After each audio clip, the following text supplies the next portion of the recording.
السلام علیکم لسنرز، آج جو میں ناول ریڈ کرنے جا رہی ہوں وہ ہے رات، جو کہ تحریر ہے عشا افضل کی۔ چلیے شروع کرتے ہیں اس کی قسط نمبر 9۔ ناول شروع کرنے سے پہلے میری آپ سب سے ریکویسٹ ہے کہ اگر آپ نے میرے چینلز کو سبسکرائب نہیں کیا تو ان دونوں چینلز کو سبسکرائب ضرور کر دیجیے گا۔ چینل کا لنک ویڈیو کے ڈسکرپشن میں دے دیا جائے گا۔ چلیے شروع کرتے ہیں۔ آسمان پر پھیلی سنہری روشنی ہر سو اجالا کیے ہوئے تھی۔ نیلاہٹ بھرے آسمان پر بادل کے چند ٹکڑے آوارگی سے گھومتے دکھائی دے رہے تھے۔ چاند ابھی تک اپنا مدھم سا عکس دکھا رہا تھا، گویا سورج سے دل لگا کر بیٹھا ہو کہ تم آ گئے ہو تو کیا، ابھی بھی حکومت میری ہی ہے۔ طیور کی آوازوں نے ماحول میں ساز چھیڑ رکھا تھا۔ وہ اللہ کی تسبیح بیان کرتے خوبصورت آوازوں میں ماحول کو سرور بخش رہے تھے۔ فروری کے اوائل کی سرد ہوائیں ٹٹرنے پر مجبور کر دینے والی تھیں۔ انہی ہواؤں سے یکسر بے خبر وہ جاگنگ سے واپس لوٹا تھا۔ اس نے لاؤنج میں قدم رکھتے ہی جوس لانے کو کہا۔ خود وہ وہیں کھڑا رہا۔ پسینے کی بوندیں اس کی روشن پیشانی پر جگمگا رہی تھیں۔ ٹریک سوٹ میں ملبوس وہ کچھ بھیگا بھیگا سا تھا۔ سانس متوازن تھا اور چہرہ گلابی۔ وہ قدرت کا شاہکار تھا جسے دیکھ کر لوگوں کے اندر سکون چھا جاتا تھا۔ اس کا چہرہ ہمیشہ ہی پرسکون رہتا، گویا اسے دنیا کی کوئی پرواہ نہ ہو۔ 2 سے 3 منٹ میں ملازم نے اسے جوس پکڑایا تو اس نے ایک ایک گھونٹ بھرتے پورا گلاس تمام کیا۔ پھر وہ اپنے کمرے کی جانب چل دیا۔ فریش ہو کر اس نے سرمئی پولو شرٹ کے ساتھ گہرے سبز رنگ کی سپورٹ جیکٹ پہنی۔ سیاہ ٹراؤزر کے نیچے پاؤں میں سپورٹ شوز پہن کر وہ کمرے سے نکلا ہی تھا کہ ہمایوں کمال نے آواز دی۔ تمہیں اندازہ بھی ہے کہ تم جب سے پاکستان آئے ہو سیکیورٹی کے بغیر ہی باہر نکل جاتے ہو۔ یہ پاکستان ہے برہان، اور تم سیاسی خاندان سے تعلق رکھتے ہو، سنبھل کر رہو۔ وہ اسے نصیحت کر رہے تھے۔ ایسا دیکھنے والا سوچ سکتا تھا مگر وہ اسے باور کروا رہے تھے۔ یہ برہان کمال سوچ رہا تھا، مگر میں خود سیاست میں نہیں ہوں اور ویسے بھی مجھے کوئی نہیں جانتا۔ وہ ان کی نصیحت کو ہوا میں اڑاتا آگے بڑھنے لگا جب ہمایوں کمال کی بات پر وہ پھر رک گیا۔ بھول ہے تمہاری، دوست نہ بھی جانے تو دشمن ضرور جان جاتے ہیں۔ جانے کیا جتانا چاہتے تھے، مگر برہان کو کوئی دلچسپی نہیں تھی ان کی سو کالڈ سیاست میں۔ واٹ ایور، اس نے ہاتھ جلا کر کہا اور وہاں سے راہ فرار اختیار کرنے میں ہی آفت جانی، مگر ان کے مطالبے نے اسے قدم نہیں اٹھانے دیے۔ اب تم واپس آ چکے ہو تو سیاست میں قدم رکھنے کے لیے تیار ہو جاؤ۔ وہ اسے حکم سنا رہے تھے اور اسے حکم سننے سے کوفت ہوتی تھی۔ اور آپ کو ایسا کیوں لگ رہا ہے کہ میں سیاست میں آؤں گا؟ ان کے قریب بڑھتے ان کی آنکھوں میں دیکھ کر چبا چبا کر پوچھا۔ کنپٹی کی رگ پھڑک رہی تھی اور تاثرات عجیب سے تھے، کیونکہ سیاست تمہارے خون میں ہے اور خون کو جسم سے نکالا نہیں جاتا۔ انہوں نے اسے اس کی وراثت سے آشنا کروایا۔ مجھے اس سب میں کوئی دلچسپی، بند کرو اپنی بکواس۔ وہ چیخے تھے۔ تمہیں سیاست میں لانے اور بابا کی نظر میں سرخ رو کرنے کے لیے جو جتن مجھے کرنے پڑ رہے ہیں، تمہیں اس کا اندازہ بھی نہیں ہے۔ وہ حد سے اکھڑ گئے تھے۔ وہ اسے اپنی ساری اجازتیں ضائع کرنے کی اجازت نہیں دے سکتے تھے۔ میں نے آپ سے نہیں کہا تھا کہ آپ خود کو میرے لیے تھکائیں۔ صدا کی لاپرواہی تھی اس کے لہجے میں، گویا آپ کیوں میرے معاملات میں زندگی میں دخل دے رہے ہیں؟ تمہیں مسئلہ کیا ہے آخر سیاست میں آنے سے؟ انہوں نے اچنبھے سے سوال داغا۔ ایک ایسا انسان جس کو بنی بنائی حکومت مل رہی ہو اور وہ اسے دھتکار رہا ہو، ایسے انسان کی دماغی حالت خراب ہونے میں کوئی شبہ ہو بھی نہیں سکتا۔ یہ ہمایوں کمال کا نظریہ تھا۔ کس نے کہا مجھے سیاست سے مسئلہ ہے؟ اس نے آئیبرو جھکا کر پوچھا۔ ابھی تھوڑی دیر قبل۔ واٹ ایور، مجھے سیاست سے نہیں سیاسی لوگوں سے مسئلہ ہے۔ دکھتے کچھ ہیں، ہوتے کچھ اور ہیں۔ یہ سیاست کرنے والے لوگ بہت دوغلے ہوتے ہیں۔ اپنے باپ کی آنکھوں میں آنکھیں گاڑے سیاست دانوں کی شان میں قصیدے پڑھے، مگر ان پر کوئی خاطر خواہ اثر نہ ہوا۔ ایسے بہت سے جملے وہ روزانہ سنتے تھے، کوئی نئی بات نہیں تھی۔ ایک دن تم بھی ایسے بن جاؤ گے۔ وہ دھیمے اور تھکن آمیز لہجے میں بولے تو برہان چٹپٹایا۔ یہ بد دعا ہے بابا، نوی میں سر ہلاتے وہ ٹوٹے مان سے بولا۔ وہ اس جملے کے وار کے لیے بالکل بھی تیار نہ تھا۔ یہ تمہاری کامیابی کی دعا ہے بیٹا۔ تم برہان کمال اس ملک کی عظیم شخصیت بنو گے، اور جانتے ہو عظیم لوگ بے حس ہوتے ہیں۔ وہ اسے سیاست سمجھانا چاہ رہے تھے اور وہ اسے نہیں سمجھنی تھی۔ وہ بے حس نہیں بن سکتا تھا۔ بے حس لوگ عظیم نہیں ہوتے۔ اس نے انہیں حقیقت سے آشنائی دلانے کی نادر سی کوشش کی۔ لیکن یہاں اندھے رہتے ہیں بیٹا۔ یہاں جو جتنا بے حس ہوگا اور جس قدر شاطر طریقے سے سیاست کرے گا، وہ اتنا عام عوام کے دل اور دماغ پر حکمرانی کرے گا۔ سیاست کے گر سکھانے والا خود کتنا بے حس ہوگا۔ برہان یہ سوچ کر رہ گیا۔ مجھے کوئی شوق نہیں حکمرانی کرنے کا، اس نے خود کو آزاد رکھنے کی غرض سے کہا۔ تم حکمرانی کے لیے پیدا ہوئے ہو برہان، انہوں نے پورے وثوق سے کہا تھا، اور برہان پل بھر میں منجمد ہو گیا۔ اسے پہلی بار کسی نے کہا تھا وہ تو اپنی جگہ پر شل ہو کر رہ گیا۔ برہان کمال ایک برانڈ ہے، اینڈ ڈونٹ ٹیل می کہ تم اس بات سے واقف نہیں۔ اس کے کندھے پر تھپکی دے کر وہ چلے گئے۔ ان کا وارکاری ثابت ہوگا یہ وہ جانتے تھے۔ پیچھے برہان خالی خالی نظروں سے ان کی پشت کو دیکھتا رہ گیا۔ ہوٹل کے پرستائش کمرے میں صوفے پر براجمان اپنی گود میں لیپ ٹاپ دھرے وہ نہایت دلچسپی سے اس کی اسکرین پر چلتا منظر دیکھ رہا تھا، جب دروازے پر ہوتی دستک اور اگلے ہی پل کسی کی اچانک آمد پر اس نے فوراً اسکرین نیچے کی اور بن بلائے مہمان کو دیکھا۔ یوہو، کیا کمال کمرہ ہے یہ! اچانک اندر وارد ہوتے ہوئے زید نے کمرے کی ستائش اور خوبصورتی پر تبصرہ پیش کیا تو حدید نے غصے سے دانت پیسے۔ یہ لڑکا ہر جگہ کیسے دھمکتا تھا! تمیز نام کی کوئی شے ہے تم میں؟ لیپ ٹاپ کو صوفے پر رکھتے وہ اس کے قریب بڑھتے ہوئے بولا، جو کمرے کے وسط میں کھڑا گھوم کر سارا جائزہ لے رہا تھا، گویا وہ بھی اسی طرز پر کمرہ بنانے کا خواہاں تھا۔ اب یہ اپنی مینرز اور تمیز کی دکان نہیں کھولنا پلیز، اس نے اکتائے ہوئے لہجے میں کہا، گویا اسے اس وقت کسی قسم کا لیکچر نہیں چاہیے۔ ایک تو معلوم نہیں زید نائک کو لیکچر دینے کے لیے یہ بندہ ہمہ وقت تیار کیوں رہتا تھا۔ تمہیں کمرے کا نمبر کس نے بتایا؟ اس نے دلچسپی اور تجسس کے ملے جلے احساس کے زیر اثر پوچھا۔ کیونکہ اس نے ہوٹل مینجمنٹ کو اپنے کمرے کا نمبر کسی کو بھی بتانے سے منع کیا تھا۔ تمہیں لگتا ہے کہ میرے لیے یہ پتہ کرنا مشکل ہے؟ فخریہ کالر جھٹکے اسے باور کروایا، گویا وہ کون سا کام ہے جو زید نائک نہ کر پائے، اور جو پتہ کرنے کے لیے کہا تھا وہ ابھی تک نہیں کیا۔ آئے بڑے اپنی شان میں قصیدے پڑھنے والے! اس کے کام کو عملی جامہ تو ابھی تک نہیں پہنایا گیا تھا، وہ کیسے مان لے کہ زید نائک کوئی عظیم چیز ہے؟ جیسے زید نائک کو اس کی تصدیق کی ضرورت تھی۔ ایک تو تمہارے کام ختم نہیں ہوتے، مجھ پر کام کا زیادہ بوجھ ڈالا تو تمہیں اپنے باس کے عہدے سے برطرف کر دوں گا، ڈرامائی انداز میں کہتے ہوئے اس نے دھمکی دے ڈالی، حالانکہ جانتا تھا کہ اس کی دھمکی کا کوئی خاطر خواہ نتیجہ نہیں نکلنا۔ ایک تو نہ جانے زید نائک کو کوئی سیریس کیوں نہیں لیتا تھا، خیر سیریس تو اس نے خود کو بھی کبھی اپنے آپ بھی نہیں لیا تھا۔ وہ اس کے ڈریسنگ کی طرف بڑھتے ہوئے اس کے آئینے میں خود کو دیکھنے لگا، گویا چمکتے شیشے میں تو وہ نہایت ہینڈسم دکھ رہا تھا۔ خود کو دیکھتے اس نے نظر بد کی دعا پڑھی تھی، اگر اسے نظر لگ گئی تو توبہ توبہ، اس نے فوراً استغفار بھی کر ڈالا۔ تم باس سمجھتے ہو مجھے؟ حدید نے مشکوک انداز میں پوچھا۔ ایسا امپلائی ہو تو باس ایک دن بھی اسے برداشت نہ کرے، لیکن حدید کی تو مجبوری تھی کیونکہ وہ اس کا دوست جو ٹھہرا تھا، اور بھلا دوست کو بھی زندگی سے نکالا جاتا ہے۔ تم باس والی مخلوق ہو، اس نے آئینے میں اس کے عکس کو دیکھ کر سراسر مذاق اڑاتے ہوئے کہا، آیا بڑا زید نائک پر حکم چلانے کوئی! تمہارا اصل باس ہی تمہیں سیٹ رکھتا ہے، حدید نے ناراضی سے جواب دیا۔ بہت گستاخ تھا یہ لڑکا، نام نہ لینا اس کا، سخت ناپسند ہے مجھے اپنا باس۔ اس نے باس کے ذکر پر ناک چڑھایا، تنخواہ کے نام پر دھیلا نہیں دیتا اور کام ہر ایک کروانا ہوتا ہے۔ ایسے باس کس امپلائی کو پسند ہوتے ہیں؟ کم از کم زید نائک کو تو ایسے باس سے بالکل بھی راضی نہیں۔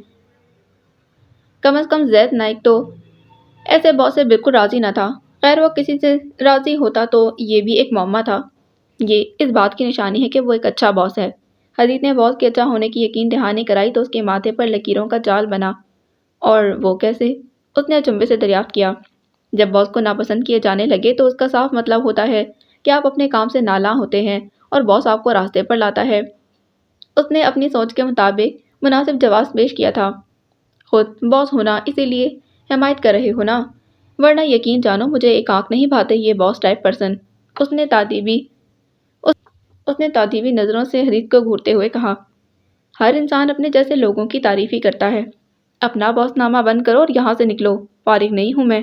اس کی بیتوکی باتوں سے بیزار ہوتے اس نے سیدھا نکل جانے کو ہی کہہ دیا۔ کوئی اور سامنے ہوتا تو دو بول کہہ کر نکل جاتا، مگر سامنے تو زید نائک تھا جسے زچ ہونا نہیں زچ کرنا آتا تھا۔ ہاں تو جیسے میں تو تمہاری محبوبہ ہوں جو تمہارے پیچھے خوار ہو جاؤں گی، کام سے ہی آیا ہوں، اب اگر تم نے نہیں سننا تو تمہاری مرضی۔ وہ کندھے اچکا کر دروازے کی طرف بڑھ گیا کہ آؤ اور مناؤ اپنی محبوبہ کو، دوست کو۔ ڈرامے نہ کیا کرو، حدید نے وقت کے تقاضے کے پیش نظر اسے بازو سے پکڑ کر روکتے ہوئے کہا۔ وہ کیا کہتے ہیں، وقت پڑنے پر گدھے کو بھی باپ بنانا پڑ جاتا ہے، اور حدید تو اس کام میں ماہر تھا، اسے لوگوں سے کام نکلوانے آتے تھے۔ اب وہ بیوقوف بنا کر لے یا اپنے شاطر دماغ کو استعمال کر کے، یہ سامنے والے کی صلاحیت پر منحصر تھا۔ ڈرامے کیے بغیر میرا دھندا نہ چلے، تم کہتے ہو ڈرامے نہ کروں؟ میرے ڈراموں سے زیادہ تم نے فائدہ اٹھایا ہے۔ اس کے روکنے پر رک کر وہ اسے باور کروانا نہ بھولا تھا، ناراض محبوبہ، بات بتا دو مجھے، سچ میں کام کرنا ہے۔ میری غیر موجودگی میں پہلے ہی عفان آفس میں عجیب و غریب قسم کی باتیں مشہور کر رہا ہے، مجھے جلد از جلد واپس بھی جانا ہے۔ وہ پریشانی سے بولا تو زید نے اسے مزید تنگ کرنے کا ارادہ ملتوی کیا۔ عفان مراد کی حرکتوں سے وہ بے خبر کب تھا؟ ایک تو اس نے 1000 مرتبہ کہا تھا کہ ایک بار اس ممی ڈیڈی بچے کو اس کے حوالے کرے، مگر حدید تھا کہ مانتا ہی نہیں تھا۔ واپسی کا پروگرام کب تک ہے؟ اس نے سنجیدگی سے پوچھا۔ وہ الگ بات تھی کہ سنجیدگی میں بھی اس کے چہرے پر شرارت جھلک رہی تھی۔ شاید وہ تھا ہی ایسا شوق، چلبلا اور ہر غم زندگی فراموش کیے اپنی حیات کو جینے والا۔ شاید ہر خوش مزاج انسان ایسا ہی ہوتا ہوگا، مگر زید نائک تو صرف ایک ہی ہوتا ہے۔ جب زخرف کہے گی اور موم کی طبیعت کا بہترین ہونا بھی اہم ہے۔ اس نے بغیر آر محسوس کیے اصل مدعا پیش کیا، جس پر زید کا حلقہ کڑوا ہوا۔ 1 نمبر کے زن مرید بنو گے تم، لکھوا لو مجھ سے۔ زخرف کی بات ماننے والی بات پر اسے سچ میں تب چڑھی تھی۔ آج تک اس کی بات تو مانی نہیں تھی، لیکن اس لڑکی کی ہر بات مان لیتا تھا۔ پتہ نہیں کیوں، لیکن زید کو اب زخرف سے سوتن والا حسد ہونے لگا تھا۔ آتے ہی اس کے دوست کو زن مرید بنا ڈالا۔ جادوگرنی! مجھے وہ اہم بات بتاؤ جو بتانی تھی۔ اس نے زید کے جملے پر رد عمل ظاہر کرنے کی بجائے اس سے اہم بات پوچھی تو وہ اسے سب بتاتا چلا گیا۔ ایک تو دوستی بھی بڑی عجیب شے ہے، انسان چاہ کر بھی دوست کو پریشان نہیں دیکھ سکتا، بلکہ جس حد تک ممکن ہو اس کی پریشانی دور کرنے کی کوشش میں مگن رہتا ہے۔ وہ کچھ کاغذات سامنے پھیلائے منہمک انداز میں ان میں غرق تھے، جب ان کے پاس ہی بیڈ پر بیٹھی مائدہ انگلیاں مروڑتی ہوئی بے چینی سے انہیں دیکھنے لگی۔ مائدہ بیگم کے اندر ہونے والی جنگ سے یکسر بے خبر، وہ اپنے ہی کام میں الجھے ہوئے تھے۔ سیاست میں رہتے ہوئے وہ ویسے بھی ہر پل الجھے ہی رہتے تھے، یا شاید سیاست انہیں الجھائے رکھتی تھی۔ ہمایوں بالآخر پکار ہی ڈالا، لیکن اگلا مار کا سر کرنا مشکل تھا۔ ایک کاغذ کو 2 انگلیوں سے تھامے وہ کسی سطر کو دوبارہ پڑھ رہے تھے۔ شاید وہ جملہ ایک بار پڑھنے پر صحیح سے سمجھ نہیں آ رہا تھا۔ مجھے عائشہ سے ملنا ہے، انتہائی دقت سے الفاظ ادا کیے تھے ہمایوں کمال۔ یک دم سطر کی گہرائیوں سے باہر کودے تھے۔ یہ جھٹکا یقیناً شدید تھا، انہیں سنبھلنے میں وقت لگا۔ مائدہ نے ان کی حرکات و سکنات کو بغور جانچا، انہیں شرمندگی ہوئی تھی۔ Are you sure? نہایت دھیمے لہجے میں پوچھا، البتہ چہرہ قدرے حیران کن تاثرات کے زیر اثر تھا، اور پرفکر سوچ کی لکیریں جا بجا ماتھے پر عیاں ہو رہی تھیں۔ نظریں کاغذات پر جمائے ہلکا سا بولی کہ اگر ہمایوں کمال کی ساری حصیں اس قدر چوکس نہ ہوتی تو یقیناً سن نہ پاتے۔ وہ خاموشی سے اٹھ کر جانے لگی کہ ہمایوں نے انہیں پکارا۔ ایک بات پوچھوں؟ ان کی امید کے عین مطابق انہوں نے سوال داغا تھا۔ وہ تھم گئی، شاید وہ اگلا سوال بھی جانتی تھیں۔ گلٹ ہے یا ہمدردی؟ وہ بالکل بھی طنزیہ نہیں بولے تھے، مگر مائدہ کو چبھا تھا۔ دونوں ہی نہیں، شاید وہ پہلے سے ہی جواب سوچ کر رکھے ہوئے تھیں۔ پھر وہ بغور ان کے چہرے کے اتار چڑھاؤ کو پرکھتے ہوئے بولے، شاید پرانی محبت۔ وہ کھوئے ہوئے لہجے میں بولی، ٹھیک ہے، کب ملنا ہے؟ انہوں نے مزید نہیں کریدا۔ کل، میں لے جاؤں گا۔ وہ دوبارہ کاغذات میں غرق ہونے کو تیار تھے۔ وہ آپ کو پہچان رہی ہے؟ ان سارے حادثات میں پہلی بار انہوں نے عائشہ کے متعلق اتنی طویل گفتگو کی تھی۔ معلوم نہیں، انہوں نے لاپرواہی سے جواب دیا۔ کیا مطلب؟ میں سمجھی نہیں۔ وہ بات کا مفہوم سمجھنے سے قاصر تھیں۔ میں اب تک اس کے سامنے نہیں گیا۔ ان کا چہرہ سپاٹ تھا، لیکن مائدہ ہکا بکا رہ گئی۔ آپ نے ایک بار بھی اپنی بہن کو جا کر نہیں دیکھا؟ شوق کے مارے ان کی آواز لرزی تھی، یا شاید ان کی بے حسی پر وہ دنگ رہ گئی۔ نہیں، سرد لہجہ، سپاٹ تاثرات۔ کیوں؟ وقت نہیں ملا۔ انتہائی غیر منطقی جواب، جس پر مائدہ بفر گئیں۔ سیریسلی؟ آپ کی بہن مرتے مرتے بچی ہے، اور آپ کہہ رہے ہیں کہ آپ اس کو دیکھنے کا وقت نہیں نکال سکے؟ وہ مضحکہ خیز انداز میں ہنسی تھیں۔ وہ ٹھیک ہے، بابا تھے اس کے پاس، انہوں نے سپاٹ تاثرات سے جواب دیا۔ سمجھ گئی۔ چہرے کو اوپر نیچے ہلاتے وہ خود پر ضبط باندھنے کی کوشش کرنے لگی۔ کیا سمجھ گئی؟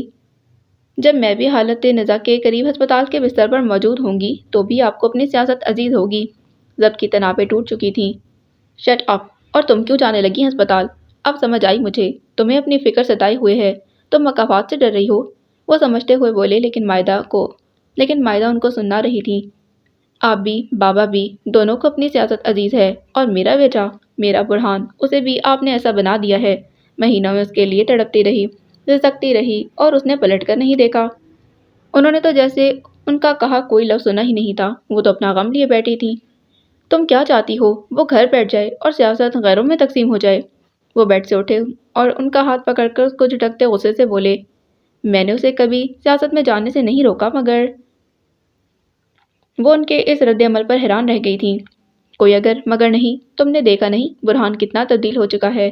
اس کی تبدیلی اتنی خوش آئند ہے کہ خیر وہ سیاست کا چمکتا ستارہ بنے گا۔ لکھوا لو مجھ سے، وہ ستارہ جو پورے آسمان میں سب سے روشن ہوتا ہے، وہ ستارہ جس کی چمک سے چاند کو بھی خطرہ لاحق ہوتا ہے۔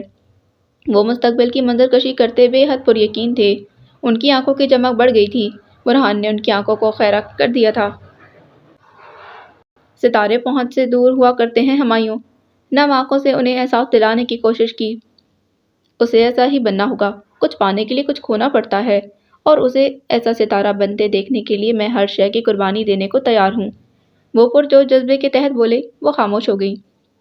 ان کی ہر گفتگو یوں ہی ہوتی تھی، آدھی ادھوری، با مقصد اور بے مقصد کے درمیان چکر کاٹتی، نرم گرم تخت ماضی اور مستقبل کے درمیان الجھی حال سے بیزاریت بھری۔ یہ فیصل آباد ٹی گراؤنڈ کا علاقہ تھا، جہاں روشنیاں آنکھوں کو خیرہ کرتی تھیں، جہاں زندگی رقص کرتی تھی۔ ہوٹل، ریستوران، ڈھابے، مارکیٹیں، شاپنگ مالز اور مختلف اسٹال سے سجا یہ علاقہ دیکھنے والے کو خود میں گم کر لیتا تھا۔ اس پر رونق اور دل فریب جگہ پر جا بجا لوگ دکھائی دے رہے تھے۔ گاڑیوں اور موٹر سائیکلوں کا جمع غفیر موجود تھا۔ پاس ہی موجود پارک میں لوگ اپنی فیملیز کے ساتھ جاتے دکھائی دے رہے تھے۔ پارکنگ میں الگ ہی منظر نمایاں تھا۔ سردی معمول سے ذرا کم تھی، اس لیے شاید لوگ باہر نکلے ہوئے تھے، کیونکہ زیادہ ٹھنڈ میں اس علاقے میں اتنے لوگوں کی موجودگی مشکل ہوتی تھی۔ وہ زید کے بتائے ہوئے پتے پر پہنچا۔ گرین بیلٹ کے قریب موجود 4 کرسیوں کے ساتھ ایک میز موجود تھی، جن میں سے ایک کرسی پر وہ بیٹھا تھا۔ گہرے نیلے رنگ کی ہائی نیک کے ساتھ سفید جینس پہنے وہ بے نیازی سے اس ماحول کو دیکھ رہا تھا، جبکہ ارد گرد کے سبھی لوگ اسے گھور گھور کر دیکھ رہے تھے، کیونکہ وہ یہاں کا باسی نہیں لگتا تھا۔ حالانکہ وہ پیدائشی پاکستانی تھا، مگر جرمنی نے اسے بدل دیا تھا۔ اب وہ اپنے ہی ملک میں بیگانہ تھا۔ لوگوں کی نگاہوں کی پرواہ کیے بغیر وہ اپنے مشاہدے میں مگن تھا۔ دفعتاً اس کے کانوں میں ایک آواز گونجی، بابا مجھے بھی بائک چلانی ہے۔ سڑک پر دوڑتی ہوئی تیز رفتار موٹر سائیکلوں کو دیکھتے اس نے پرشوق انداز میں کہا۔ تو لقمان عالم نے اس کی خواہش پر حیرت ظاہر نہیں کی۔ بائک کے لیے ابھی تم چھوٹے ہو، اس لیے صرف سائیکل، انہوں نے پیار سے تاکید کی۔ غالباً وہ نوجوان نسل کی رم سے بخوبی واقف تھے۔ میں چھوٹا نہیں ہوں بابا، پورے 9 سال 3 ماہ اور 12 دن کا ہوں۔ وہ اپنی عمر گنواتے ہوئے زور ڈالنے لگا۔ تم اپنی عمر کیوں حفظ کرتے ہو حدید؟ وہ اپنے سپوت کی اس حرکت پر حیران ہوتے تھے۔ اسے اپنی عمر بتانے کا خبط رہتا تھا۔ کیونکہ مجھے بڑا ہونا ہے، اس لیے میں ہر روز اپنی عمر کا حساب لگاتا ہوں، اس نے معصومیت اور سچائی سے جواب دیا۔ کیونکہ بچے تو معصوم بھی ہوتے ہیں اور سچے بھی، اگر ان سے یہ وصف چھینا نہ جائے۔ اور بڑا ہونے کا اتنا شوق کیوں ہے؟ انہوں نے ایبرو چکا کر پوچھا۔ یقیناً وہ کوئی منفرد سے جواب کی توقع کر رہے تھے۔ تاکہ میں وہ ہر کام کر سکوں جس سے آپ مجھے یہ کہہ کر منع کرتے ہیں کہ میں ابھی چھوٹا ہوں۔ صاف گوئی کی انتہا تھی۔ تم بہت تیز ہو گئے ہو، لقمان نے اس کی ذہانت کو داد دی۔ آپ مجھ پر طنز کر رہے ہیں، جبکہ مجھے تعریف لگ رہی ہے، حدید نے ہنستے کہا، جس پر لقمان نے اس کی کمر پر چپت لگائی۔ یہ لڑکا جانے بڑا ہو کر کیا کرتا؟ وہ سوچتے رہ گئے، اور وہ ماضی کی یاد میں گم سوچ کر رہ گیا۔ وہ اس لیے تو بڑا ہونا نہیں چاہتا تھا، اسے تو بابا کی موجودگی میں بڑا ہونا تھا۔ وہ ان کی غیر موجودگی میں زندہ کیسے تھا؟ اس نے گہری آہ بھری۔ ماضی کی یادیں کتنا تھکا دیتی ہیں۔ اسے تھکن ہونے لگی تھی۔ اس نے اپنی کن پٹی سہلائی، سر میں درد اٹھنے لگا تھا۔ اسی دوران زید وہاں پہنچ گیا۔ کچھ دیر دونوں بیٹھ کر لائے عمل تیار کرتے رہے۔ حدید کافی حد تک سنبھل چکا تھا۔ ارد گرد نگاہیں دوڑاتے اچانک حدید نے زید سے عجیب سی فرمائش ظاہر کی۔ مجھے لگا تھا تم مجھے شہر گھماؤ گے۔ جانے اس شہر کو دیکھنے کی حسرت دل میں کیسے جاگ گئی تھی۔ جانے شہر سے اسے اتنی انسیت کیوں محسوس ہوتی تھی۔ جانے حدید عالم کو فیصل آباد راز کیسے آ رہا تھا۔ اس کا خرچہ علیحدہ ہوگا۔ وہ پہلے حیران ہوا، پھر نہایت مؤدب انداز میں اپنی ڈیمانڈ بتائی۔ جیسے مجھے تو معلوم ہی نہیں، اس نے ہاتھ ہلا کر کہا۔ وہ اسے بہت اچھے سے جانتا تھا۔ ایک نمبر کا کنجوس واقعہ ہوا تھا زید نائک۔ اچھے خاصے سمجھدار ہو، پتہ نہیں شادی کرتے وقت تمہاری عقل کہاں گم ہو گئی تھی۔ اس کے جواب پر آخر کو حدید اسے عقل مند تو لگا تھا، مگر شادی کے معاملے میں وہ اسے سدا کا بے وقوف ہی لگتا تھا۔ میری تو عقل ہی گم تھی، تمہاری تو لڑکی ہی گمشدہ ہے جس سے تم شادی کے خواہاں ہو، اینٹ کا جواب پتھر سے دیا تھا حدید عالم نے۔ آیا بڑا مجھے تانے دے گا۔ بہت جلد مل جائے گی، پھر تمہیں بتاؤں گا، وہ انتقامی لہجے میں بولا۔ البتہ اس کا انتقام بھی اس کی ہی طرح مضحکہ خیز ہونا تھا۔ یہ بات حدید بخوبی جانتا تھا، اس لیے اس نے کوئی اثر نہ لیا۔ ویسے کتنی کوئی امیر لڑکی چاہیے تمہیں؟ ٹیبل پر آگے کو جھکتے اس نے نہایت دلچسپی اور تجسس سے استفسار کیا۔ غالباً وہ اس کی لالچ پرکھنا چاہتا تھا۔ بس اس کا باپ اچھا خاصا مالدار ہو اور وہ اکلوتی بیٹی ہو۔ اپنی پسند کی لڑکی کا خاکہ بنایا تو حدید اس کی لالچ پر مسکرایا۔ مطلب ٹوٹل جائیداد لوٹنے کا پلان ہے؟ دونوں ہاتھوں کو میز سے اٹھا کر ہوا میں لہراتے کہا تو زید اس کے جواب اور انداز سے متاثر ہوا۔ ہاں تو کیا میں پوری عمر تمہارے حکم سنوں گا؟ منہ بسور کر بولا، جس پر حدید نے اسے گھورا۔ یعنی امیر بیوی کے حکم سننا چاہتے ہو؟ اس نے سمجھتے ہوئے جواب دیا۔ ہاں، جب وہ نہایت محبت، عزت اور تمیز کے تقاضوں کو پورا کرتے مجھ سے فرمائشیں کیا کرے گی۔ زید جی کہا کرے گی۔ نہیں، زید جی کافی عجیب لگ رہا ہے۔ زید ہی ٹھیک ہے۔ ہاں لیکن پلیز ضرور کہا کرے گی۔ زید آپ پلیز مجھے لانگ ڈرائیو پر لے جائیے۔ تو بیچاری کو لے جایا کروں گا۔ وہ نہایت فراخ دلی کا مظاہرہ کرتے بول رہا تھا، جیسے نیکی اور رحم دلی تو اس میں کوٹ کوٹ کر بھری ہو۔ یہ جملہ بھی یقیناً تمہارے خواب میں آنے والی تمہاری امیر بیوی نے ہی تم سے کہا ہوگا۔ اس نے اندازہ لگایا کیونکہ اسے زید کے خپتی ہونے میں کوئی شک نہ تھا۔ صحیح کہتے ہیں، انجینئس لوگوں کی صحبت میں رہنے سے انسان ذہین ہو جاتا ہے۔ میری شخصیت کا تم پر بہت اچھا تاثر جا رہا ہے۔ خود کو داد دیے بغیر تو اس لڑکے کا گزارا ہی نہیں تھا۔ حدید اس کو دیکھ کر رہ گیا۔ پہلے دوست خود پسندی کا شکار تھا، پھر بیگم، کن لوگوں میں پھنس چکا تھا وہ۔ کئی دنوں کے سخت حالات کاٹنے کے بعد آج وہ تسلی سے سوشل میڈیا پر اپنا اکاؤنٹ کھولے بیٹھی تھی۔ لوگوں کے میسیجز کا ڈھیر تھا جو اس کی کوئی نئی ویڈیو نہ آنے پر پریشان تھے، کوئی اسے دعا دے رہا تھا تو کوئی اس کے لیے فکر مند تھا۔ وہیں کچھ تنقید کرنے والے اور حاسدین بھی موجود تھے جو اچھے ہتھ کنڈے استعمال کرتے اسے ٹرول کر رہے تھے۔ ان کے فضول کمنٹس، میمز اور پوسٹیں دیکھنے کے بعد اس کا کتنا خون جلا یہ وہی جانتی تھی، مگر پھر اپنے فینس کے حوصلہ افزا تبصروں کے بعد وہ خوش باش ہو گئی۔ اس نے واٹس ایپ کھولا تو اس پر توصیف کا صرف ایک ہی پیغام جھلکیاں دکھا رہا تھا۔ اس نے پیغام کھولا، نور اگر اس ہفتے تم برلن واپس نہ آئی اور فلم کو جہاں سے ادھورا چھوڑا وہاں سے مکمل نہ کیا تو میں تمہیں یقین دہانی کرواتا ہوں کہ تمہارا کیریئر تباہ ہو جائے گا، اور اس بات کو یقینی بناؤں گا کہ دوبارہ تمہیں کسی اشتہار میں کاسٹ نہ کیا جائے، کیونکہ تم پہلے ہی بار اپنا معیار خراب کر چکی ہو۔ اس کو میرا مشورہ سمجھو یا دھمکی۔ اس پیغام نے اسے صوفے سے اٹھنے پر مجبور کیا۔ فون کو ہاتھوں میں تھامے وہ جلے پیر کی بلی بنی ادھر سے ادھر چکر کاٹنے لگی۔ ماما کی طبیعت اور حدید سے شادی نے اس کے دماغ سے اس چیز کو بالکل ہی نکال دیا تھا۔ وہ کیسے بھول سکتی تھی؟ نہیں، ہرگز نہیں، یہ مقام میں کبھی نہیں گنوا سکتی۔ دھیمی بڑبڑاہٹ کرتے ہوئے اس نے خود کو کمپوز کیا، پھر فوری توصیف کو کال ملائی۔ میں اسی ہفتے برلن واپس آؤں گی۔ میری درخواست ہے کہ میری اس نان پروفیشنل رویے کی خبر سوشل میڈیا کے کسی پلیٹ فارم تک نہ دی جائے۔ میں اپنے کیے کا کفارہ بھی ادا کروں گی، مگر یہ خبر کسی صورت سوشل میڈیا پر نہیں آنی چاہیے کہ نور فلم ادھوری چھوڑ کر گئی تھی۔ سلام دعا اور ہائی ہیلو کے بغیر سیدھا مدعا بیان کیا۔ نہیں آئے گی، اس ہفتے تک کی گارنٹی میں دیتا ہوں، لیکن اگر سوموار کو تم سیٹ پر نہ پہنچی نور تو تم جانتی نہیں کہ میں کیسے ایک دن میں تمہیں برباد کر دوں گا۔ میں تمہیں اپنا پیسہ ڈبونے کی اجازت نہیں دے سکتا۔ وہ سخت کبیدہ خاطر تھا۔ اس نے اس فلم پر جتنا پیسہ لگایا تھا اور جتنی محنت صرف کی تھی وہ ایک نئی اداکارہ جس کو اس نے موقع دیا ہو اس کی وجہ سے برباد ہونے نہیں دے سکتا تھا۔ میں وعدہ کرتی ہوں کہ سوموار کو سیٹ پر زخرف نور کی موجودگی یقینی ہوگی۔ اس نے بغیر سوچے سمجھے جواب دیا کیونکہ یہی وقت کا تقاضا تھا۔ آنے والے حالات سے اکثر بے خبر وہ وعدہ کر چکی تھی۔ گڈ، یک لفظی جواب کہہ کر وہ فون رکھ چکا تھا اور نور اب مختلف پہلوؤں پر نظر ثانی کرنے لگی۔ میور پارک یہ برلن کے ضلع میں واقع ایک عوامی پارک ہے۔ اس کا نام کا ترجمہ وال پارک ہوتا ہے، جو اس کے حصے کو دیوار برلن کے سابق حصے اور اس کی موت کی پٹی کے طور پر ظاہر کرنے کے لیے استعمال کیا جاتا ہے۔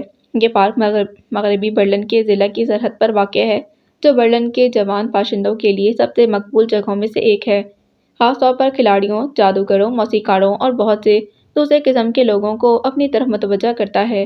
یہ ایک پرہجوم تفریحی میدان ہے جہاں اس وقت نہایت کم مقدار میں لوگ موجود تھے۔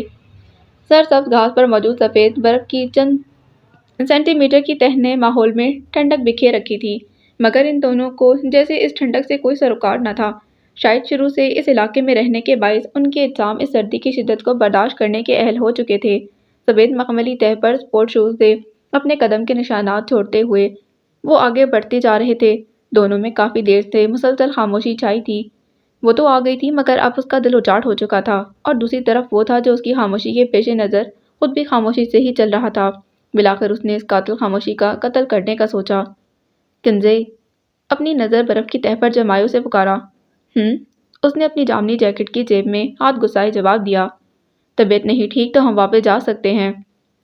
اس کی طرف نظر ڈال کر پوچھا۔ اسے یہی محسوس ہوا کہ شاید اس کی طبیعت خراب ہے۔ ہاں، سچ میں طبیعت کچھ عجیب سی ہو رہی ہے۔ اپنے دائیں ہاتھ کو جیکٹ کی جیب سے باہر نکال کر سر پر ٹوپی کو درست کرتے اس نے انکار نہیں کیا تھا۔ ہم ڈاکٹر کے پاس جا سکتے ہیں، اس نے بلا واسطہ اس کے سرخ اور سفید چہرے پر نگاہیں ڈالتے ہوئے کہا۔ وہ مرجھائی ہوئی دکھ رہی تھی، گویا ایسا پھول ہو جو جڑ سے کٹ گیا ہو۔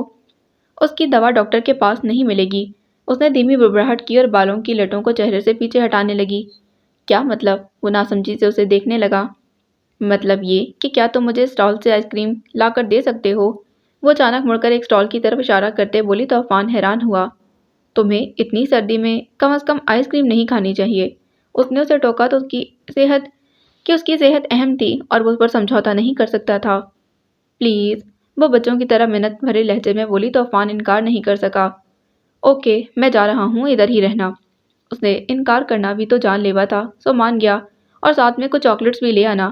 اس نے مزید فرمائش کی، ساتھ ہی کافی دور موجود دوسرے اسٹال کی طرف اشارہ کیا، گویا وہ وہیں پر بکنے والی چاکلیٹس ہی کھائے گی۔ اوکے، وہ اس کی فرمائشیں پوری کرنے کے لیے چلا گیا تو کنزر نے اپنی جیکٹ سے فون نکالا۔ ایک پل بھی سوچے بغیر حدید کو کال ملائی۔ دوسری جانب حدید نے اس کی کال رد نہیں کی بلکہ توقع کے عین مطابق اٹھا لی تھی۔ کب واپس آؤ گے حدید؟ وہ چھوٹتے ہی بے چینی سے بولی تو لیپ ٹاپ پر چلتی اس کی انگلیاں ساکت ہوئیں۔ سب ٹھیک ہے کنزا؟ کئی اندیشوں کے تحت متفکر ہو کر پوچھا۔ وہ اس کی پریشانی پر ہلکا سا مسکرائی۔ نہیں، بھاری دل سے کہا۔ دل کی ایسی حالت پہلے تو نہ ہوئی تھی، شاید اس لیے کیونکہ حدید پہلی بار اسے اتنی دور گیا تھا اور اتنے دنوں سے وہ براہ راست اس کو دیکھ نہ سکی تھی۔ کتنے دن ہو چکے تھے کنزا ابراہیم کو حدید عالم کی موجودگی محسوس کیے بغیر؟ لگتا تھا کہ صدیاں بیت گئی ہیں۔ تم ٹھیک ہو کنزا؟ اور ڈیڈ؟ جلدی بتاؤ، حدید نے لیپ ٹاپ کو پرے ہٹا کر کھڑے ہوتے ہوئے پوچھا۔ اس کے ہر انداز میں بے پناہ فکر پوشیدہ تھی۔ وہ ان دونوں کے معاملے میں لاپرواہی نہیں برت سکتا تھا۔ کچھ بھی ٹھیک نہیں، اپنے آنسوؤں کو حد الامکان روکنے کی تکدو کرتے بامشکل بولی تو حدید کا سارا سکون غارت ہوا۔ الجھاؤ مت، کیا ہوا ہے کنزا؟ اس نے دوبارہ اسے پوچھنا چاہا۔ یہ لڑکی اسے پریشان ہونے کی وجہ نہ بتا کر پریشان کر رہی تھی۔ برلن سوگوار ہو گیا ہے حدید، ہواؤں نے رقص کرنا چھوڑ دیا ہے، ماحول گھٹن زدہ ہونے لگا ہے، برف کی سفیدی پاکیزہ نہیں رہی، راتوں کی تاریکی نے دن کو بھی گھیر لیا ہے، آسمان پر اب سورج نہیں نکلتا، چاند بھی گم سا رہتا ہے، ہر شے تاریک اور ویران ہو گئی ہے۔ وہ کسی اور ہی دنیا میں کھوئے بولی تھی اور حدید سکتے کی کیفیت میں سب سنتا کیا۔ کیا مطلب؟ دل کی دھڑکن کے سست ہوتے اس نے بامشکل پوچھا۔ اس لڑکی کی باتیں اب اس کے ذہن کو ختم کرنے کے در پر تھیں۔ تم کب لوٹو گے حدید؟ اس نے شدت انتظار سے پوچھا تو حدید کی رکتی دھڑکنیں مزید تھم گئیں۔ جلد ہی، اس نے خود کو کہتے پایا۔ جلدی آ جاؤ، وقت بہت دھیما اور ظالم ہو گیا ہے۔ حسرت اور محبت اس کے لہجے میں سب سے زیادہ نمایاں تھی۔ تم مجھے پریشان کر رہی ہو کنزا؟ کیا کوئی مسئلہ ہے؟ وہ پھر پوچھ بیٹھا کہ شاید وہ کسی مسئلے کا شکار ہو اس لیے یہ الفاظ بول رہی ہے۔ دوسری صورت حدید کو بہت بڑی مشکل میں ڈال سکتی تھی اور وہ اس کا متحمل نہیں ہو سکتا تھا۔ تم نہیں ہو تو ہر شے مسئلہ بن گیا ہے۔ تم نہیں ہو تو ہر شے مسئلہ ہے، تم ہو تو کوئی مسئلہ نہیں، بس تم لوٹ آؤ۔ وہ یوں بولی کو درخواست کر رہی ہو کہ لوٹ آؤ ورنہ سانسیں تھم جائیں گی، لوٹ آؤ کہ دیر نہ ہو جائے، لوٹ آؤ کہ کنزا ابراہیم کا وجود ادھورا پن محسوس کر رہا ہے، پلٹ آؤ کہ وہ تمہارے انتظار میں کئی راتیں جاگ کر کاٹ چکی ہے، لوٹ آؤ کہ خود کو تسلی دینا آسان نہیں ہوتا۔ میں آ جاؤں گا کنزا، وہ اسے یقین دہانی کروانے لگا، شاید اس وقت وہ یہی کر سکتا تھا۔ میں انتظار کر رہی ہوں۔ اس نے فون رکھ دیا کیونکہ عفان نے اس کے کندھے کو جھک کر اسے احساس دلایا تھا کہ برلن کی فضاؤں میں کوئی عفان مراد بھی رہتا ہے۔ اپنے لگژری اپارٹمنٹ میں چکر کاٹتے وہ خاصی بے چین دکھ رہی تھی۔ جب شہروز بخت نے اس کے کندھے پر ہاتھ رکھا تو وہ تقریباً بوکھلا ہی گئی۔ کون؟ ہکلا کر پوچھا تو وہ حیران ہوئے۔ کیا ہو گیا بیگم؟ اپنے ہی گھر میں ڈر رہی ہو؟ نفیس طبیعت کے مالک سوٹڈ بوٹڈ شہروز بخت نے ان کو تھام کر بیڈ پر بٹھاتے ہوئے مذاق سے پوچھا۔ چند لمحات میں ان کا سانس بحال ہوا تو ان کے چہرے پر چھائی سنجیدگی دیکھ کر وہ بھی پریشان ہو گئے۔ سب ٹھیک ہے نازش؟ اپنی عزیز بیوی کے چہرے پر ہاتھ رکھتے نہایت محبت سے پوچھا۔ عائشہ آنکھوں میں آتی نمی کو پرے دھکیلتے محض اتنا ہی بولی، آگے بولنا مشکل ہو رہا تھا۔ کیا عائشہ؟ انہوں نے ناسمجھی سے استفسار کیا۔ مجھے لگتا ہے وہ کسی بڑی مصیبت میں ہے، وہ تیز دھڑکنوں کے تلاطم کے بیچ بامشکل بولی۔ تو کال کر کے پوچھ لو، انہوں نے گویا ان کی عقل پر ماتم کیا۔ بھلا آج کل کے ڈیجیٹل دور میں کوئی رابطہ نہ ہونے پر بھی پریشان ہوتا ہے۔ یہی تو مسئلہ ہے، وہ پچھلے کئی دنوں سے فون ریسیو نہیں کر رہی، میں نے کتنے ہی پیغامات بھیجے مگر سب بے سود، اس کا نمبر ہی بند جا رہا ہے۔ وہ ساری تفصیلات ان کے گوش گزار کر گئیں۔ اوہو، مگر اس کی بیٹی یہاں برلن میں آئی ہوئی ہے نا، تم اس سے رابطہ کیوں نہیں کرتی؟ انہوں نے مشورہ دیا۔ رجا اس ہوٹل گئی تھی جہاں نور کا اسٹے تھا، مگر وہ وہاں نہیں ہے، انہوں نے مزید اضافہ کیا۔ یہ تو واقعتاً پریشانی والی بات ہے۔ ان کے چہرے پر متفکر آمیز پرچھائی دکھائی دی تھی۔ عائشہ ان کی بیوی کو بہت عزیز تھی، اس لیے وہ عائشہ کے معاملے میں ہر بات کو بہت اہمیت دیتے تھے۔ تم عائشہ کے بابا؟ انہوں نے مزید مشورہ دینا چاہا مگر نازش نے ٹوک دیا۔ نہیں شروز، میں ان سے نہیں پوچھ سکتی، وہ نفی میں سر ہلاتے ہوئے بولی۔ دیکھو وہ سمجھانے کی نیت سے بولنے لگے مگر انہوں نے بولنے ہی نہ دیا۔ بالکل نہیں۔ اب وہ باقاعدہ رونا شروع ہو چکی تھیں۔ شروز بخت نے افسوس سے انہیں دیکھا۔ آخر کیوں وہ عائشہ کے معاملے میں اس قدر حساس تھیں؟ اچھا ٹھیک ہے، مت پوچھنا۔ دیکھو نازش، پلیز آنسو نہیں بہاؤ، میں معلوم کرواتا ہوں، وہ ٹھیک ہوگی۔ اس کے آنسو پوچھتے انہیں یقین دہانی کروائی۔ آپ سے یہی امید تھی۔ اپنی آنکھوں کے نیچے آئی نمی کو انگلیوں کی پوروں سے صاف کرتے وہ مان سے بولی۔ اچھا تو بیگم صاحبہ کو مجھ سے امیدیں بھی وابستہ ہیں؟ جو مسکرا کر بولے، شاید وہ ماحول کو خوشگوار بنانا چاہ رہے تھے۔ امید پہ ہی تو یہ رشتہ آج یہاں تک پہنچا ہے، ورنہ ان کی بات ادھوری رہ گئی۔ ماما، باہر سے آتی آواز پر انہوں نے اسے مخاطب کیا۔ ہاں بیٹا، کمرے سے ماں کی آواز سن کر وہ اسی جانب آئی تھی۔ میں کب سے آپ کو آوازیں دے رہی ہوں، میرا آئی پیڈ نہیں مل رہا، کہاں گیا؟ کمرے میں داخل ہوتے وہ عجلت میں بولی۔ چہرے پر 12 بجے ہوئے تھے، شاید وہ کافی دیر سے آئی پیڈ ڈھونڈ رہی تھی۔ خود ہی رکھ کر بھول گئی ہوگی، وہ اٹھتے ہوئے بولی۔ اب تو بھول گئی نا، بس جلدی سے ڈھونڈ دیں۔ ماں کے پاس آتے ان کے بازو کو پکڑتے کہا۔ چلو، وہ اس کے بازو پکڑنے کا مطلب جانتی تھی۔ ایسا وہ اسی وقت کرتی تھی جب اسے ماں کو فوری طور پر اپنے کام پر راضی کرنا ہوتا تھا۔ ایک تو یہ لڑکی، پتہ نہیں سے کب ڈھنگ آئے گا، اتنی ہی بھلکڑ ہے تو بزنس میں جا کر پتہ نہیں کیا کرے گی۔ چلو سن لیں، یہ لڑکی آپ کا سارا پیسہ ڈبو دے گی۔ کمرے سے باہر جاتے وہ اسے کوسنے لگی تھی۔ میری بیٹی حق رکھتی ہے بیگم، ڈبوئے یا ضائع کرے، وہ کمرے کے اندر سے اونچی آواز میں بولے تو رجا نے ابروج گائی کہ دیکھ لیں آپ میرے بابا میں کتنا فرق ہے۔ آپ کی یہی باتیں سے شے دیتی ہیں، ہر وقت پیسہ ضائع کرتی رہتی ہے۔ وہ اور بھی کچھ کہہ رہی تھیں مگر شہروز بخت تک ان کی آواز نہایت مدھم آ رہی تھی۔ ان کا دھیان بھی کسی اور جانب بڑھ چکا تھا۔ انہوں نے فون کھول کر ایک نمبر پر پیغام بھیجا تھا۔ وہ اپنے کمرے میں بیڈ پر بیگ کھولے بیٹھی تھی، سارے ملبوسات اور دیگر ضرورت کی اشیاء کو دیکھتے ہوئے اسے کچھ ادھورا لگ رہا تھا۔ اسے یقیناً مزید خریداری کی ضرورت تھی۔ اس نے بیگ کی تمام اشیاء سمیٹی، پھر مال جانے کے لیے تیاری پکڑی۔ وہ جانے ہی لگی کہ اسے یاد آیا اسے برہان کی کمپنی میں جانا چاہیے، اس طرح وہ دونوں مزید کچھ وقت اکٹھا گزار سکتے ہیں۔ اس نے اپنے دل کے خیال پر فوری عمل کیا۔ پہلی بیل پر ہی کال ریسیو کر لی گئی۔ بھلا برہان کمال اپنے سونا کو انتظار کروا سکتا تھا؟ مجھے شاپنگ پر جانا ہے، میرے ساتھ چلو گے؟ چھوٹتے ہی پوچھا تو وہ جو وارڈروب کے سامنے کھڑا کپڑوں کی ترتیب کا جائزہ لے رہا تھا مسکرایا۔ تمہیں انکار کر سکتا ہوں؟ دل پر ہاتھ رکھ کر نہایت محبت اور عقیدت سے کہا تو نور کو ٹوٹ کر اس پر پیار آیا۔ وہ اپنی باتوں سے کسی کو بھی فنا کر سکتا تھا۔ پتہ ہے تمہاری یہی بات مجھے سب سے زیادہ پسند ہے، نرم لہجے میں مسکرا کر کہا۔ شاپنگ پر جانے والی؟ وہ حیرت سے گویا ہوا۔ بھلا اس بات پر کوئی کسی کو پسند کر سکتا ہے؟ نہیں بے وقوف، وہ اس کی جواب پر ہنسی تھی، شفاف اور ہر بغض اور حسد سے پاک ہنسی۔ پھر تجسس کا عنصر لیے پوچھا، اور کیا بات ہو سکتی تھی آخر؟ الماری کے پٹ بند کرتے وہ ڈریسنگ کی جانب بڑھا۔ میری ہر بات کا مان رکھنے والی، نور نے پرخلوص انداز میں کہا، لہجے میں مان تھا، اطراحٹ تھی۔ تو سونا میری تعریف کر رہی ہے؟ وہ خاصے متاثر ہوتے ہوئے شرارتی انداز میں گویا ہوا۔ آئینے کے سامنے کھڑے ہوتے اس نے اپنے بالوں کو ہاتھ کی مدد سے سیٹ کیا۔ میں نے کبھی برائی بھی کی ہے؟ برہان کی سونا نے ناراضی دکھائی، چہرے کے تاثرات شرارتی تھے۔ وہ دیکھ لیتا تو جی اٹھتا۔ سوچ کر بتاؤں گا۔ اس کی شرارت کو سمجھتے خود مزید شرارتی ہوا۔ پرفیوم کے شیشے کو قریب کرتے خود پر چھڑکاؤ کیا۔ غالباً وہ ساتھ ساتھ ہی جانے کی تیاری کر رہا تھا۔ اچھا بعد میں پوچھنا، مجھے لینے آ جاؤ، پھر چلتے ہیں، ساری باتیں ہو جائیں گی۔ وہ اچانک عجلت میں بولی، شاید اسے کوئی کام یاد آ گیا تھا۔ میں آ رہا ہوں مادام۔ اس نے اس کے حکم پر سر تسلیم خم کیا اور اب آئینے میں ایک نظر خود کو دیکھتے ڈریسنگ سے گاڑی کی چابی اٹھائی تھی۔ ہاں ہاں، میں انتظار کر رہی ہوں، یہ کہہ کر اس نے فون رکھ دیا اور ان تمام چیزوں کو اپنے فون کے نوٹس میں لکھنے لگی جن کی اس کو بہت ضرورت تھی تاکہ کچھ بھول نہ جائے۔ اور برہان کمال کرو، گھر کی پارکنگ میں کھڑی اپنی سیاہ BMW کی جانب تھا۔ وہ اسے لینے اس کے گھر پہنچا اور گاڑی کو گیٹ کے باہر روکتے ہارن بجایا۔ ایک لڑکی سیاہ عبایا پہنے اس کے گھر سے باہر نکلی اور گھر کو لاک کرنے لگی۔ برہان نے اچنبھے سے اسے دیکھا۔ یہ لڑکی کون تھی آخر؟ وہ لڑکی تیزی سے اس کی گاڑی کی جانب بڑھی، فرنٹ سیٹ کا دروازہ کھولتے اس کے برابر والی سیٹ پر بیٹھ گئی۔ سیاہ عبایا والی لڑکی نے سیاہ ماسک پہن رکھا تھا۔ برہان ہڑبڑا گیا۔ اے محترمہ، کون ہیں آپ؟ اور سونا نور کے گھر میں کیا کر رہی تھی؟ کہاں ہے نور؟ وہ کڑے تیوروں سے اس لڑکی کو گھورتے ہوئے بولا، پھر تیزی سے دروازہ کھولنے لگا جب نور نے ماسک نیچے کیا۔ بے وقوف انسان، یہ میں ہی ہوں۔ اس کی آواز پر اس نے پلٹ کر دیکھا تو سونا مجسم سامنے بیٹھی تھی۔ یہ تم نے کیا پہن رکھا ہے؟ وہ اس کو غور سے دیکھتے حیرت سے بولا، جو سیاہ عبایا کے ساتھ سیاہ اسکارف لیے اور سیاہ ماسک کو نیچے کیے بالکل مختلف دکھ رہی تھی۔ اندھے برقع ہے، وہ اس کو جھڑکتے ہوئے بولی۔ بے وقوف انسان، وہ تو معلوم ہے، مگر تمہیں کبھی ایسے نہیں دیکھا نا؟ وہ کچھ شرمندہ ہوا پھر سنبھلتے ہوئے بولا، ویسے یہ پہننے کے پیچھے کیا کہانی ہے؟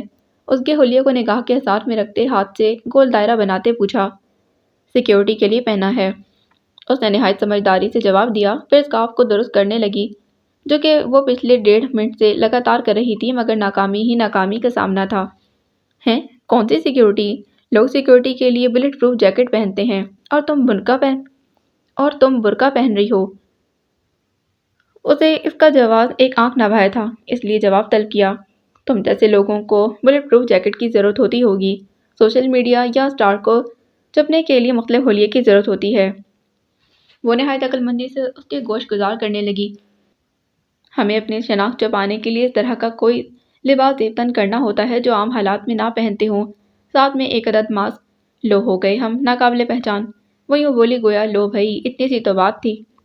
ہاں بھائی، اب میں کوئی سوشل میڈیا اسٹار تھوڑی ہوں۔ اس نے گہری آہ بھری۔ سوشل میڈیا اسٹار اور ان کے مسائل، چلو اب جلدی، بہت کام ہے مجھے۔ نور نے اپنا بیگ ڈیش بورڈ پر رکھتے ہوئے کہا، جس پہ اس نے اس بات میں سر ہلایا تھا۔ ٹھیک ہے دی سوشل میڈیا اسٹار، اس نے اپنے الفاظ پر زور دے کر کہتے ہوئے گاڑی کا انجن آن کیا۔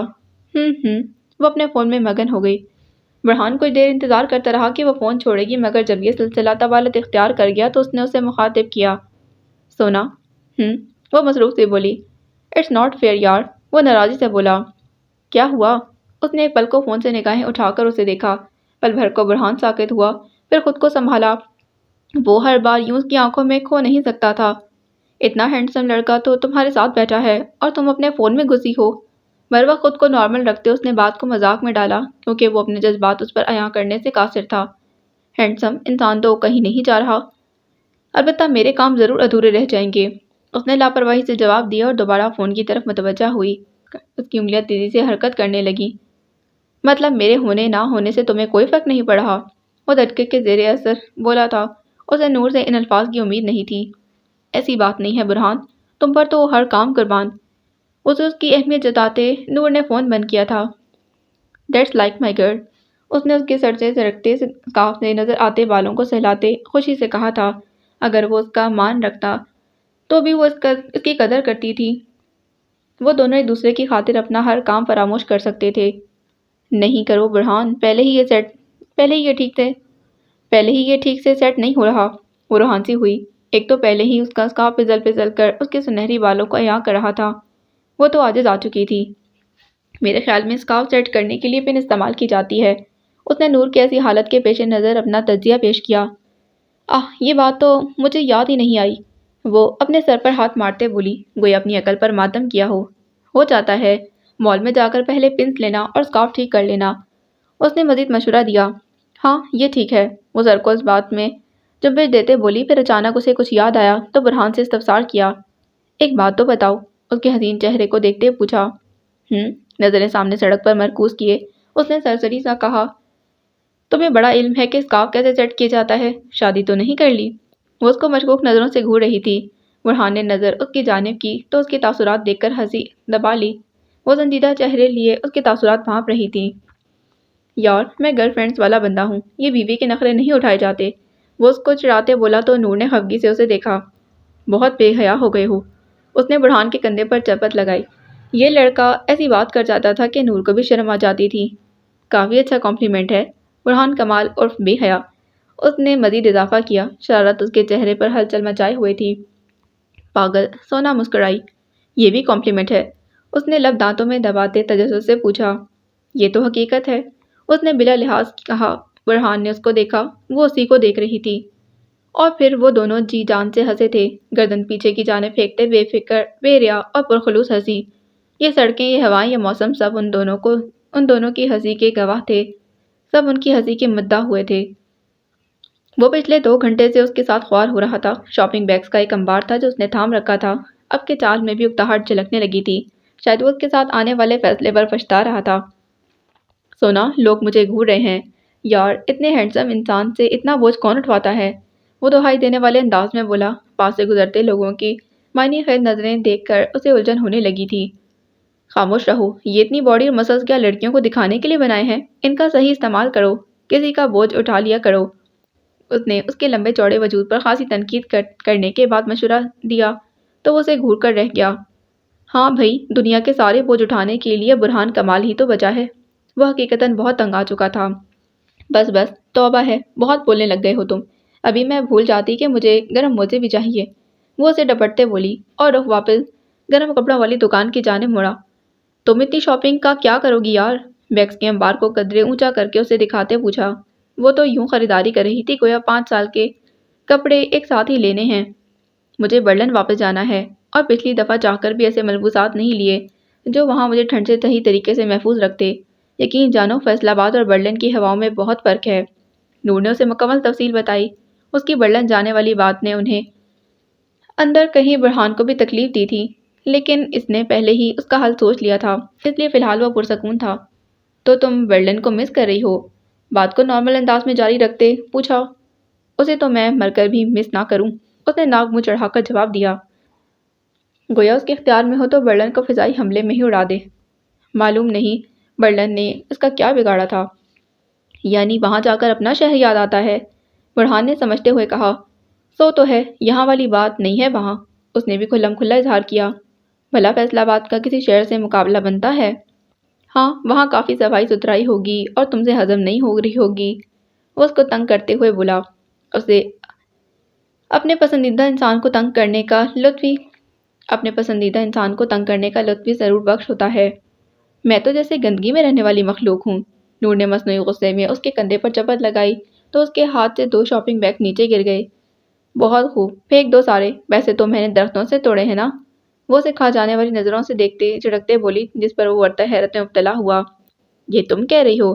بھلا زخرف نور کو پیسوں کی زیاد سے کب فرق پڑے گا؟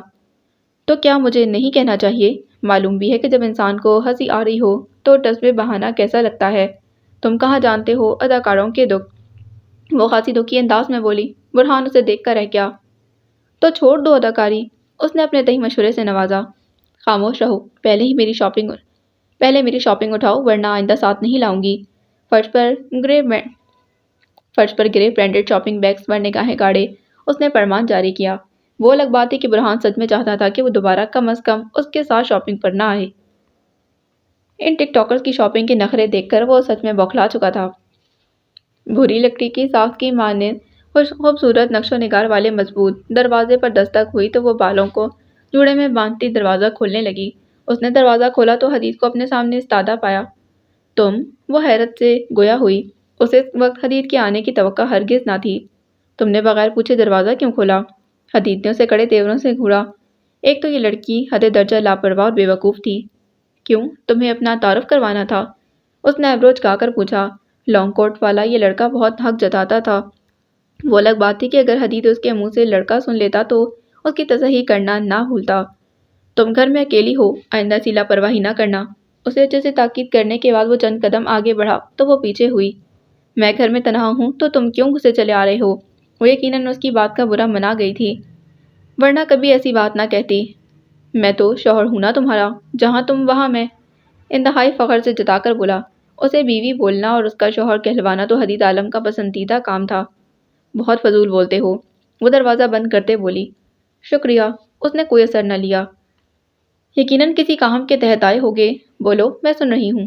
دروازے کے قریب ٹیک لگا کر سینے پر ہاتھ باندھتے ہوئے انداز بالکل سامع جیسا تھا۔ بہت سوال پوچھتی ہو، حالانکہ تمہیں کافی یا چائے وغیرہ پوچھنی چاہیے۔ میں مام سے تمہاری شکایت کروں گا۔ ذرا لحاظ نہیں ان کی بہو کو، وہ دھمکی آمیز لہجے میں بولتا سیدھا صوفے پر جا بیٹھا۔ ہو گیا، اس نے ٹیک چھوڑتے چند قدم صوفے کے قریب بڑھاتے سپاٹ تاثرات سے پوچھا، کیا؟ اسے سچ میں سمجھ نہ آیا کہ وہ کس کے ہونے کا پوچھ رہی ہے۔ ڈرامہ؟ اس نے بغیر لحاظ و مربت کے کہا تو حدید کو برا محسوس ہوا۔ اب اپنے آنے کی وجہ بیان کرو۔ اس نے دوبارہ پوچھا، تمہارا مطلب ہے میں بغیر وجہ کے نہیں آ سکتا؟ اس بار حدید سنجیدہ ہوا تھا۔ اسے کم از کم اس سے بات کرتے نرمی تو دکھانی چاہیے تھی، مگر وہ ہر بار ایسے بات کرتی تھی جیسے حدید نے زبردستی اسے نکاح کیا ہو۔ اب میں نے ایسا بھی نہیں کہا، وہ اس کی سنجیدگی بھانپتے نرم لہجے میں بولی تھی۔ چلو چھوڑو، اس نے اگنور کیا، وہ اسے شرمندہ ہوتے نہیں دیکھ سکتا تھا۔ بیٹھو۔ اسے اپنے پاس ہی صوفے پر بیٹھنے کا اشارہ کر کے اس نے لانگ کوٹ کی جیب سے ایک خاکی لفافہ برآمد کیا۔ وہ اس کے اشارے پر اسے تھوڑے فاصلے پر صوفے پر بیٹھ گئی تھی۔ یہ ہمارا نکاح نامہ ہے، میں نے سوچا اس کی ایک کاپی تمہارے پاس بھی ہونی چاہیے۔ کاغذات کو اس کی گود میں دھرے ہاتھوں کی جانب کرتے وہ نرم سے لہجے میں بولا تو زخرف کو احساس ندامت نے گھیرا۔ جانے کیوں وہ حدید عالم کے سامنے منہ پھٹ اور بدتمیز ہو جایا کرتی تھی، اور جانے کیوں وہ اس کا ہر انداز اور اس کی ہر بات برداشت کر لیتا تھا۔ شکریہ، مجھے یاد ہی نہیں رہا۔ لفافے کو دیکھتے وہ احساس تشکر سے مغلوب ہو کر بولی، ہاں جیسے تمہیں یہ بھی بھول جاتا ہے کہ میں تمہارا شوہر ہوں۔ اس نے اپنی ناراضی کو دل میں رکھنے کی بجائے کہہ ڈالا تھا، اگر وقت پر ہی ناراضی ظاہر کر دی جائے تو رشتہ ٹوٹ پھوٹ کا شکار نہیں ہوتا۔ بس کر دو حدید، وہ خود کو شرمندگی سے محفوظ رکھنے کی غرض سے بولی۔ اس نے پہلی بار اسے صرف حدید کہا تھا۔ حدید کا تو دل ہی بند ہو گیا۔ یہ کیسی کیفیت تھی؟ اس کا دھڑکتا دل اچانک ساکت کیسے ہو گیا تھا؟ کیا کسی کے لبوں سے اپنا نام سننا اتنا حسین احساس پیدا کر سکتا تھا؟ وہ تو مجسمہ ہی بن گیا۔ اس مجسمے کو سامنے بیٹھے سنگ تراش نے مخاطب کیا تو مجسمے میں جان آئی۔ تم جانتے ہو نا میرے بابا کو کس نے قتل کیا؟ وہ دوبارہ اسے معلوم کر لینا چاہتی تھی۔ وہ چاہتی تھی کہ وہ اسے ساری حقیقت بتا دے تاکہ وہ اگلا قدم اٹھا سکے۔ نہیں، مجسمہ ابھی بے وقوف نہ تھا۔ اور تمہیں ایسا کیوں لگ رہا ہے کہ میں تمہاری اس بات پر یقین کر لوں گی؟ سنگ تراش بھی اپنے فن میں ماہر تھا۔ تمہارے پاس کوئی چوائس ہے؟ مجسمے نے اسے آنکھیں دکھائیں۔ کوئی سراغ ہے؟ سنگ تراش نے مزید ایک کوشش کرنا چاہی۔ جیسے میں تمہیں بتا دوں گا۔ مجسمے نے اس کی امیدوں پر پانی پھیرا۔ کیسے بتاؤ گے؟ سنگ تراش نے مطالبہ جاننے کی کوشش کی۔ اگر تم مجھے ایکسپریسو پلا دو۔ مجسمہ حدید عالم کا روپ دھار چکا تھا کیونکہ ایکسپریسو سے ایسی محبت صرف حدید عالم کو ہی ہو سکتی تھی۔ میں نے بتایا تو تھا کہ گھر میں کافی۔ سنگ تراش نے اپنے عہدے سے مستعفی ہو کر انسان بنے رہنے میں ہی عافیت جانی۔ یہ لو چابی، میری گاڑی کی پچھلی سیٹ پر موجود ہے۔ سوچا اب یہاں آنا جانا ہوگا تو بہتر ہے کہ گھر میں کافی موجود ہو۔ وہ نہایت سہولت سے چابی اس کے آگے کرتے ہوئے بولا۔ زخرف تو اس کی چالاکیوں پر چچو پنج میں گھری رہ گئی۔ کوئی اتنا عادت کا مارا کیسے ہو سکتا ہے؟ اس نے حیرت کے باعث پوچھا۔ عادتیں جان لیوا ہوتی ہیں، تم خود کو بچا کر رکھنا۔ خود بھلے عادت کا مارا تھا مگر سامنے والے کو عادت کے عذاب سے بچنے کی تاکید بھی کر رہا تھا۔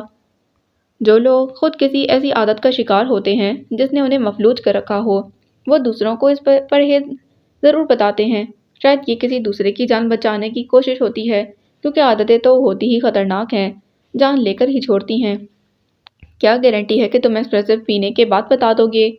وہ اپنی بڑی سیاہ آنکھوں کو چھوٹا کر کے اسے مشکوک نظروں سے جانتے پوچھنے لگی تھی۔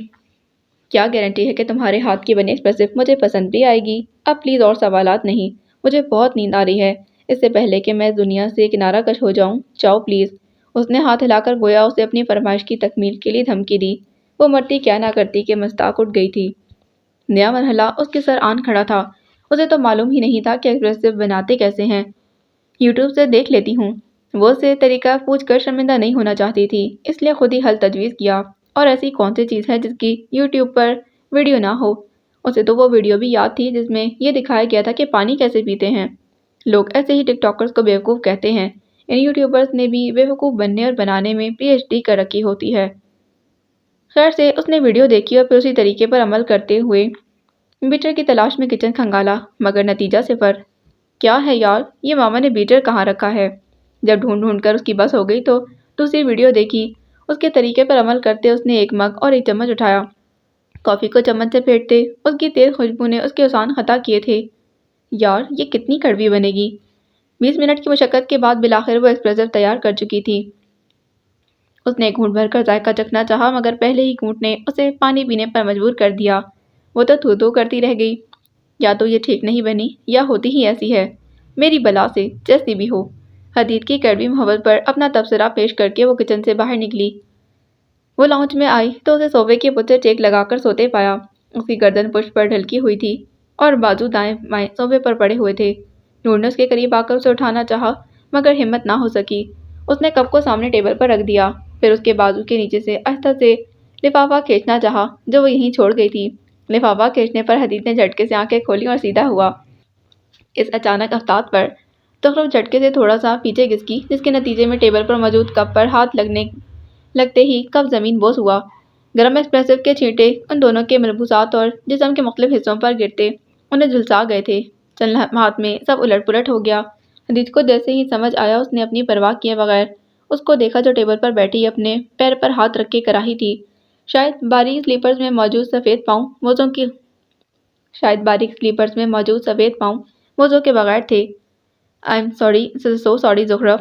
زخرف کے پیر پر چھالا دیکھ کر وہ شرمندگی سے بولا، پھر تیزی سے اس کے قریب زمین پر بیٹھتے اس کے ہاتھ کو پیچھے ہٹاتے اس کے پاؤں کو اپنے گھٹنے پر رکھا جہاں چھالے کے ساتھ کانچ کا ٹکڑا لگنے سے پیر پر چند خون کی بوندیں بھی نمایاں ہوئی تھیں۔ اپنی جیب سے رومال نکال کر خون کی بوندوں کو صاف کیا۔ زیادہ درد تو نہیں ہو رہا؟ اس نے نہایت نرمی سے پوچھا۔ لہجے میں پریشانی جھلک رہی تھی۔ نہیں، نفی میں سر ہلاتے نور نے اپنا پیر نیچے رکھا۔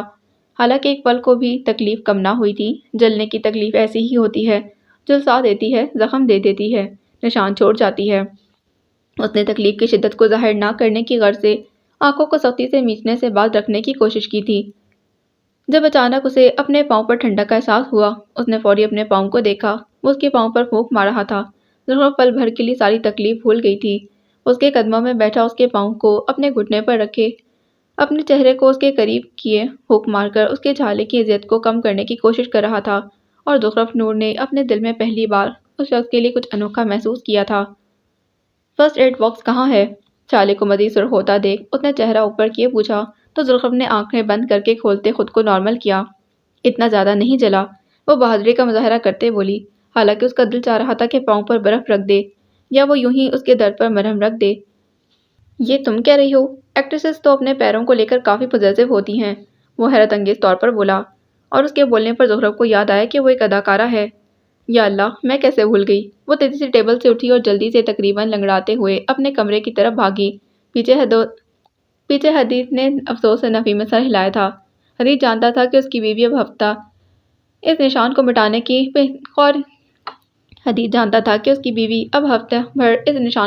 مٹانے کے پیچھے خوار ہوتی رہے گی۔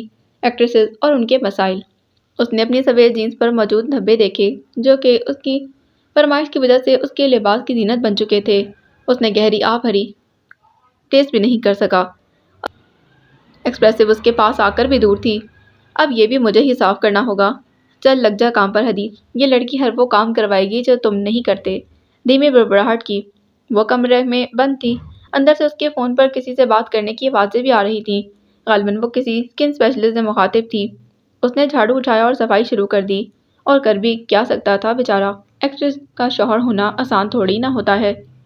سرمئی سڑک پر دوڑتی اس کی گاڑی کا رخ اسکن اسپیشلسٹ کے کلینک کی جانب تھا۔ میں معاف نہیں کروں گی حدید عالم، اگر میرے پاؤں کا چھالا اتوار تک ٹھیک نہ ہوا۔ میرے اتنے خوبصورت پاؤں پر دھبا بن گیا، یا اللہ۔ گاڑی چلاتے وہ حدید کو کوسنے میں مصروف تھی، جس کی بدولت اسے اسکن اسپیشلسٹ کو چیک اپ کروانا پڑ گیا تھا، اور جو درد ہو رہا تھا وہ الگ۔ کل تو اس نے کمرے سے ہی اسے گھر سے جانے کو کہہ دیا تھا، وہ بھی اسے خیال رکھنے کا کہہ کر واپس چلا گیا تھا، مگر اب اس کا دل چاہ رہا تھا وہ سامنے ہو اور نور اسے کھری کھری سنائے، بلکہ اس کے پاؤں پر بھی ایکسپریسو کا چھڑکاؤ کر دے۔ جب دیکھو مجھے ایکسپریسو پینی ہے، کافی نہیں ہے، ایکسپریسو بنا دو۔ نہیں، مطلب ایکسپریسو نہ ہو گئی، محبوبہ ہو گئی کہ اس کے بغیر گزارا نہیں۔ وہ اسے تصور میں لاتے مسلسل اپنے دل کی بھڑاس نکال رہی تھی۔ گھر جا کر پہلے اس کے ایکسپریسو کے اجزاء پھینکوں گی، دل میں پکا عہد باندھتے کہا۔ وہ ایسے ہی حدید عالم کو سلواتوں سے نوازتے بالآخر کلینک پہنچ گئی تھی۔ اس کا سفر کیسے گزرا اسے علم بھی نہ ہوا۔ جب انسان دوسرے انسانوں کو کوستے ہوئے سفر کرے تو ویسے بھی سفر جلدی کٹ جاتا ہے۔ اس نے گاڑی کلینک کے باہر کھڑی کی اور دروازہ کھول کر باہر نکلی۔ دروازہ لاک کرنے کے بعد اس نے پہلا قدم اٹھایا ہی تھا کہ ایک طنز میں ڈوبی آواز نے اسے رکنے پر مجبور کر دیا۔ اوہ دیکھو ذرا، یہ تو مشہور فلم سٹار نور ہے جو جرمنی میں شوٹنگ کے لیے گئی تھی۔ یہ حسد کی ماری آئزل کی آواز تھی جو طنز کا کوئی موقع نہ چھوڑتی تھی۔ اور کر بھی کیا سکتی تھی آخر؟ جو لوگ آپ کے مقابلے میں نہ آ سکیں پھر وہ آپ کو اپنے مقابل لانے کے لیے طعنے اور طنز کے ہتھیاروں کا استعمال کرتے ہیں۔ وہ بھی عادت سے مجبور تھی۔ لگتا ہے بیچاری کو نکال دیا ہے۔ اپنی ایک عدد جعلی دوست کے ساتھ کھڑی وہ افسوس سے نور کو دیکھتے ہوئے بول رہی تھی۔ شوٹنگ کے دوران نور کی پاکستان موجودگی اس کے لیے سوال کھڑے کرنے کو کافی تھی، اسی لیے وہ اپنا حلیہ بدل کر ہی خریداری کرنے گئی تھی، مگر کلینک آتے ہوئے وہ یہ بات بھول گئی تھی، ورنہ کم از کم اسے آئزل کے منہ نہ لگنا پڑتا۔ زخرف اپنی ایڑیوں پر گھومی۔ وہی ایڑی کا جوتا پہنے جسے نہ پہننے کا مشورہ حدید نے اسے دینا تھا۔ پھر وہ نہایت نزاکت سے چلتی اس کے قریب آئی۔ پاؤں کا درد تو کہیں دور جا سویا تھا، غرور اور وقار اس کے سر چڑھ کر بول رہا تھا۔ وہ آئزل سے چند میٹر کی دوری پر رکی، اپنا حسین چہرہ تھوڑا آگے کیا، اپنی سیاہ آنکھوں سے اسے تمسخرانہ نظروں سے دیکھا اور پھر زخرف نور نے وار کیا۔ "یو نو وٹ آئزل، اگر ساری ہیروئنز بھی نکل گئی نا باخدا تب بھی تمہیں رول نہیں ملے گا۔ شیرنی نے شکار کو زبان سے ہی مار ڈالا تھا۔ کیا زبان سے تیز ہتھیار دریافت ہوا ہے؟ ہدک کے مارے آئزل کے چہرے کا رنگ سرخ پڑا۔ وہ اسے اس کی دوست کے سامنے ذلیل کر گئی تھی، اس کی ناکامی کا مذاق اڑا چکی تھی، اس کے جسم کا سارا خون چہرے پر جمع ہو گیا۔ وہ مزید کچھ بولتی کہ نور نے مداخلت کی۔ اور ہاں تمہیں تو ایکسٹرا کا رول بھی نہیں ملے گا آئزل بیوی۔ اس کے سرخ پڑتے چہرے کو اپنی سیاہ آنکھوں سے گھورتے وہ پیچھے ہٹی تھی اور پھر پلٹ گئی، اور لوگوں کو ان کے سوال کے مطابق جواب دینا تو اس کی سب سے بڑی صلاحیت تھی۔ کلینک میں پہنچ کر وہ اپنی باری کا انتظار کرنے لگی۔ اسی اسنا میں اسے برہان کی کال آئی۔ "کہاں ہو اس وقت؟" وہ حشاش پشاش سے لہجے میں بولا۔ "اسکن اسپیشلسٹ کے پاس"، اس نے عام سے انداز میں کہا۔ برہان کو حیرت ہوئی۔ سوشل میڈیا اسٹار کا اسکن اسپیشلسٹ کے ساتھ گہرا رشتہ ہوتا ہے، یہ بات وہ بخوبی جانتا تھا۔ "لوکیشن بھیجو، میں پک کر لوں گا"، وہ اسے دعوت دیتے ہوئے بولا۔ "گاڑی ہے میرے پاس"، اس نے جتایا۔ "تو میں بغیر گاڑی کے آ جاتا ہوں"، اس نے اصرار کیا۔ "پھر یہ کہو کہ مجھے پک کر لو"، اس نے برق انداز میں کہا۔ "کہنا تو چاہتا ہوں مگر خیر"، وہ کچھ کہتے کہتے تھم گیا تھا۔ "کس میں آؤ گے؟ مزید معلومات لینی چاہیے"۔ "آف کورس"، ڈرائیور چھوڑ کر جائے گا"، وہ یوں بولا گویا کوئی دوسرا آپشن ہے۔ "مطلب"، برہان کا مال گاڑی کے بغیر سفر نہیں کر سکتا۔ اس نے برہان کو برگر بچہ کہنے کی کوشش کی۔ "چیلنج"، وہ ایک جذبے کے تحت بولا۔ "چلو آج کسی چنچنگچی یا آٹو میں آنا"، اس نے کہا کہ ہاں بھائی چیلنج ہی سمجھو۔ "دیکھ لو پھر نہ کہنا کہ برہان تمہارے حسن نے فیصل آباد کی آدھی عوام بے ہوش کر دی ہے"۔ وہ بات کو مذاق میں ٹال گیا تھا۔ آنے کو تو وہ چنچی میں بھی آ سکتا تھا، مگر پھر ہمایوں کمال سے جو کچھ اسے سننے کو ملتا وہ کم از کم اسے لیکچر سے مستفید ہونے کا کوئی ارادہ نہیں رکھتا تھا۔ "بس کر دو یار، تم تو مجھ سے بھی 2 ہاتھ آگے ہو"، وہ اس کی خود پسندی کی شدت پر خاموش نہ رہ سکی۔ "میم آپ کی باری آ چکی ہے"، ورکر نے نہایت مؤدب انداز میں نور کو مخاطب کیا۔ "اوکے میں آ رہی ہوں"، اس نے ورکر کو جواب دیا۔ پھر وہ دوبارہ برہان کی جانب متوجہ ہوئی۔ "میں جا رہی ہوں چیک اپ کروانے، زیادہ وقت نہیں لگے گا، جلدی ہی آ جانا ورنہ میں نے چلے جانا ہے"، دھمکیاں آمیز لہجے میں کہا تو برہان ہنسا۔ "10 منٹ میں آ جاؤں گا یار، دھمکیاں تو نہ دو"، وہ اس کی جلد بازی پر بولا۔ "اللہ حافظ"، نور نے اسے اللہ کی امان میں دیتے رابطہ کاٹا تھا۔ وہ کلینک سے باہر نکلی تو ارد گرد اسے تلاشنا چاہا مگر وہ اسے دکھائی نہ دیا۔ "میں نے کہا بھی تھا کہ میں انتظار نہیں کروں گی"، وہ خود کلامی کرتے گاڑی کی طرف بڑھی تو دور ایک گھنے سایہ دار درخت کی اوٹ میں چھپے شخص کے نشانے نے حرکت دی تھی۔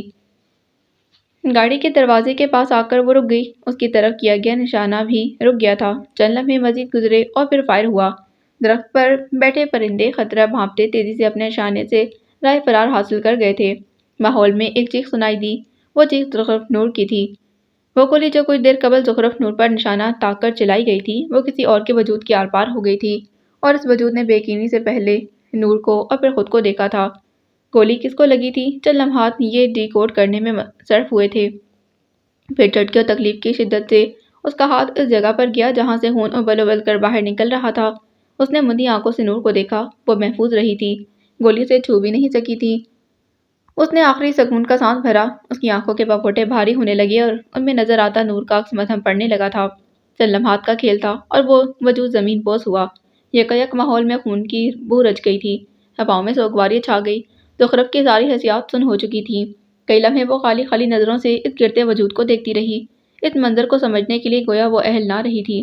چند سیکنڈ مزید گزرے تو اس کے دماغ نے جو خبر اس کے دل تک پہنچائی تھی اور جو وہ سمجھی تھی، اس کے بعد وہ بے ساختہ چلائی، اونچی آواز میں اس کا نام لیتے ہوئے چیخی، پھر گھٹنوں کے بل زمین پر بیٹھتے اسے پکارنے لگی۔